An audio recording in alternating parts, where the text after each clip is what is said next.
Hey guys, Divine Belial X Burst Ultimate here, back again with another scary story video. Today we'll be reading a scary story called New Message. New Message is a great scary story written by Jenna-911. It's the creepy and disturbing tale of a girl, a stalker, and a mobile phone. You're the reason I check my phone every 5 minutes just to see if you have a new message, even when I don't. Anyways, this is new message. Enjoy. Keep that in mind. This is going to be a long story, but I hope you enjoy. When I was 16 years old, I got my first cell phone. It was a normal flip phone, one that blinked red when I had a new text message. The first time I got one of the messages, I didn't think much of it. Him, I love you. Me, I think you had the wrong number. Sorry, lol. No, I love you. Really? Well, who are you? Your true love. I showed the message to my friend Kirsten. She just laughed and shrugged her shoulders. I didn't reply to the mysterious man's text message, and I promptly forgot all about it. I figured the poor guy had probably been trying to date some girl, and she gave him a wrong number to get rid of him. When I was 17 years old, I got a new BlackBerry phone, which still had the red blinking light for new messages. I also got my first boyfriend. His name was Tom. One day in the middle of class, I noticed the red light blinking inside my purse. Making sure the teacher wasn't looking, I pulled out my BlackBerry, held it under my desk, and read the message. Where, where have you been? Who is this? I missed you, baby. You missed me too? Sorry, wrong number. Don't you don't play with me, sweet thing. Seriously, you have the wrong number. I have a boyfriend. Bye. There was no response. 2 days later, I received another message. Jenna. He knew my name. I don't know how, but he knew my name. I showed the message to my boyfriend. Todd took the phone out of my hand and replied with an angry message. Listen, dude, this is my girlfriend's phone. She doesn't know you and she doesn't want to know you. You have the wrong number. If you don't lay off, we'll go to the cops. Stop texting her. At the time, it seemed to do the trick. The mystery man never replied, and I thought that was the end of it. When I was 18 years old, I got a new iPhone that went bing whenever I received a new message. I also broke up with my boyfriend. The very next day after Todd and I split up, the messages started again. I've missed you. I stared at my phone in disbelief. I couldn't be the same person, could it? Maybe it was just Todd trying to freak me out. Who is this? You know who this is. I'm glad you got rid of him. Who? That scumbag you called a boyfriend. Seeing you with him always made me mad. Listen, you creep, stop texting me. I don't know who you are or if this is some kind of a joke, but stop this. No, you listen. You're mine. If I see you with another guy, you'll regret it. By the way, do you leave your curtains open at night so I can watch you? I was sitting in my bed as I read the text message. Horrified, I immediately turned to look out my window. It was on the ground floor. Anyone standing in the backyard could see straight into my bedroom. I jumped up and pulled the curtain shut. Then I called my friend Kirsten and told her what had happened. She came right over and convinced me to go to the police. When we arrived at the police station, the officers were very helpful. I showed them my phone and they managed to track the man's number. They ended up finding a battered old BlackBerry phone in an abandoned building about 2 blocks from my house. There was gooey stuff all over it, as well as on the floor. The phone was registered to a man who had gone missing a few months before. He has still not been found. I changed my phone number and for a month or so everything was fine. One night I went to a party at a friend's house. A lot of the guests were playing drinking games and quite a few had passed out on the couch or were throwing up in the bathroom. At end of the night, I realized that my purse was missing. I went around the house searching for it everywhere, but I couldn't find it. I saw Kirsten coming out of the bathroom and begged her to help me find my purse. We eventually went outside and found my purse lying on the front lawn. All of the contents were scattered around on the grass. We started scattering everything up. Luckily, all of my money and credit cards were still there. The only thing that was missing was my lip balm, which I honestly couldn't care less about.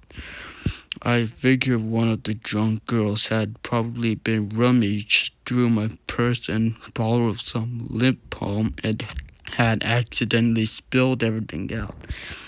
Kirsten and I decided to call a taxi, but when I took out my phone, I realized that someone had been using it to send a bunch of text messages. The last text was just a bunch of gibberish. I had an uneasy feeling in the pit of my stomach as I scrolled through the text messages. I was right.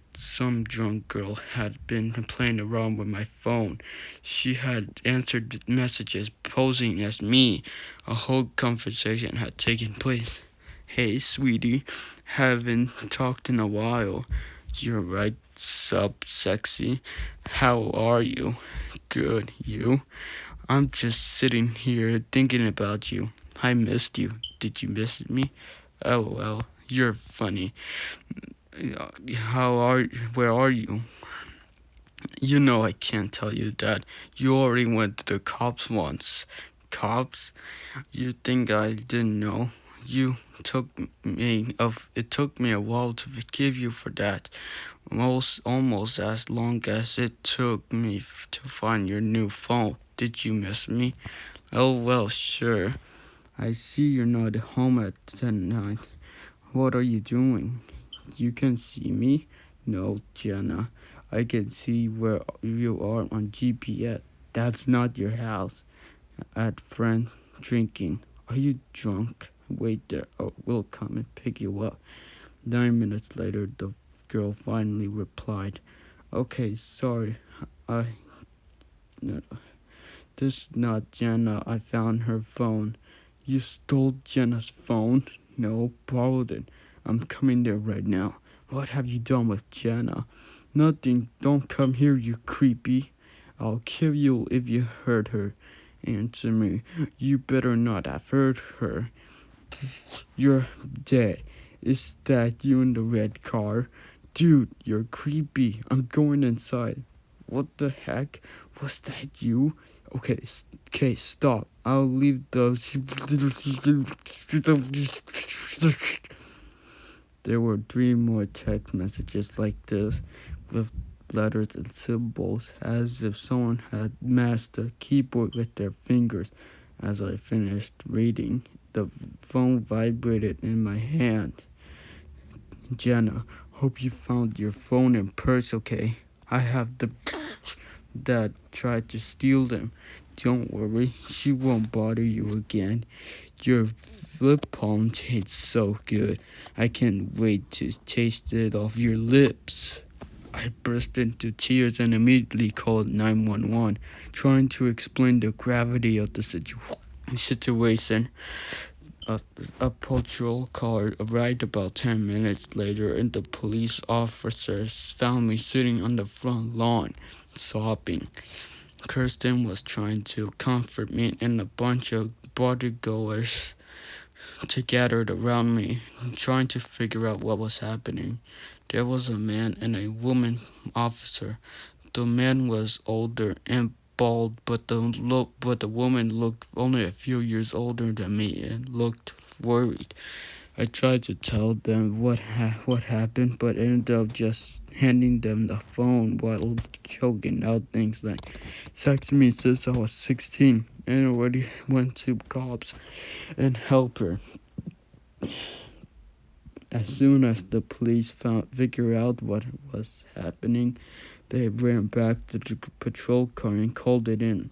Hours later, using GPS, they managed to locate the other phone. It was in a lake.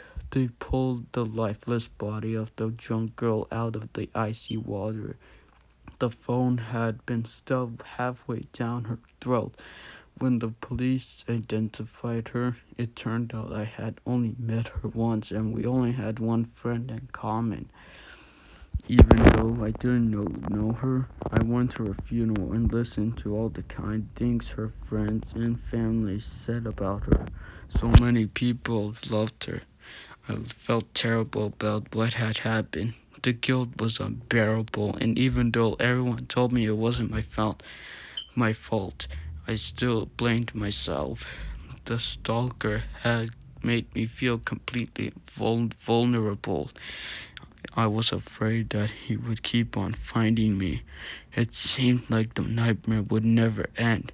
I changed my number again, and then I moved house. And a good friend of mine, a guy called Matt, had a 2-bedroom apartment and was looking for a roommate. I thought that would be the safest opinion. For a while, it appeared that my life would go back to normal. However, a few weeks ago, the messages started again. In the early hours of the morning, my phone buzzed. I reached for it and read the text with tired, haunted eyes. Found you! I stared at the screen, unbearable to move for a few minutes. Aren't you going to say hello? Bitter tears started rolling down my cheeks. You know I hate to see you cry. I froze for a few moments. I didn't breathe. I didn't think. Slowly, I turned my head and stared in horror at my bedroom window. Outside on the fire escape stood a man. He was dressed in black from head to toe and saluted against the street light behind him. All I could see clearly was the palm of his hand pressed against the window. His hot breath was fogging up the glass.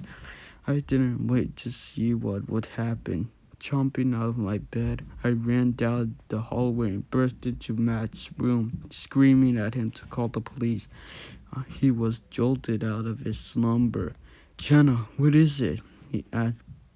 The man I told you about it, I shouted in terror. The stalker! He's here! Outside my window! Call the police! He was too stunned to move. I grabbed his phone and called the police myself. As I explained what had happened, my roommate's eyes grew wide.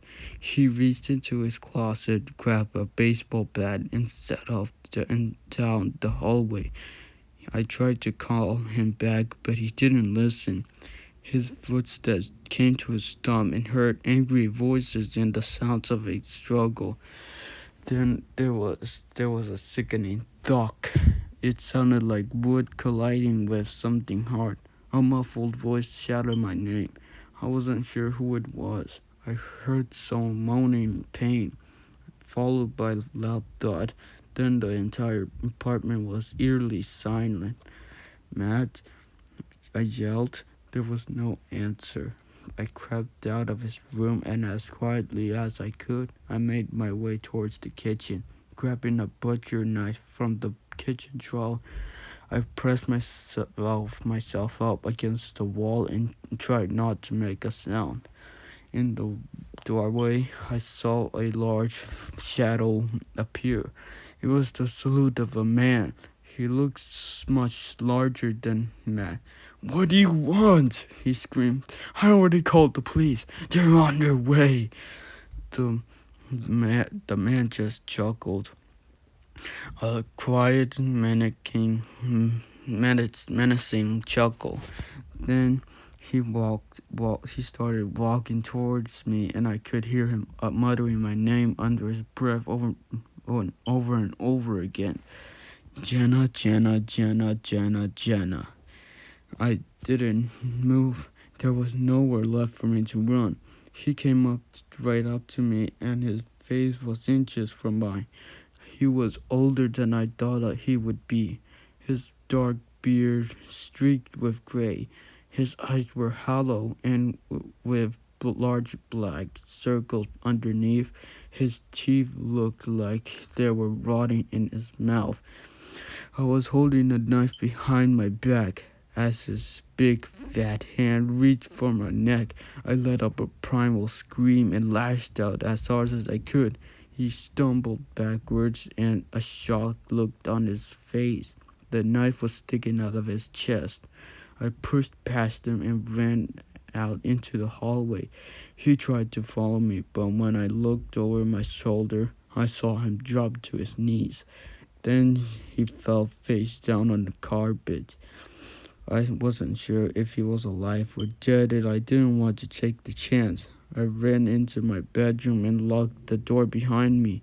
Matt lay slumped against the wall, a large purple bump already forming on his forehead. He was unconscious. I hurried over to him and cradled his head in my arms as I waited for the police to arrive. I touched Matt's face lightly and cried into his chest. Then I heard the sirens in the distance, and soon the flashing lights were outside. The police yelled out when they entered my apartment, and I heard them talking outside my room. They broke through my bedroom door, and I looked up gratefully. "What happened in the hallway?" the officers asked. "He came in through my window and attacked my friend. Then he was coming for me, so I stabbed him." The police officer looked puzzled. "There's nothing in that hallway but a whole lot of blood." Uh, I looked from him to the hallway and began screaming. I took my phone and threw it at the wall as hard as I could, shattering it. They took Mac to the hospital and brought me to the police station for questioning. Halfway through my interview, the officer was called out of the room. When he came back, he told me that the body of a man had been found a few blocks from my house. He had died from stab wounds. They identified the man and learned that he had a criminal record for stalking, kidnapping, and attempted murder. They broke into his house and found one room completely dedicated to me. I saw the pictures the police photographer took. The walls were covered from floor to ceiling with images of me. In some of them, I looked no older than 13. There was a lot of sticky stuff encrusted on the walls in the pictures. There were pillows and an old blanket on the floor. I thought I recognized the blanket. It was one that I had lost when I was a child. They also found the remains of a girl's body in his freezer, a girl who had disappeared almost 20 years earlier. She had been his first obsession. He was 48 years old when I killed him. He had no family or loved ones. He lived like a hermit for most of his life. Mav got out of the hospital a week ago. He had a fractured skull and 3 broken ribs. We moved into a new apartment, one with an alarm system and reinforced windows. We're also officially boyfriend and girlfriend. I don't have a phone, and I don't know if I will ever get one. Whenever I hear the sound of Matt's phone ringing, it sends the shiver down my spine. Alright, guys, so that's the story. New message. I hope you guys enjoyed that video. Please like, comment, subscribe, and I'll see you in the next scary story video. Bye.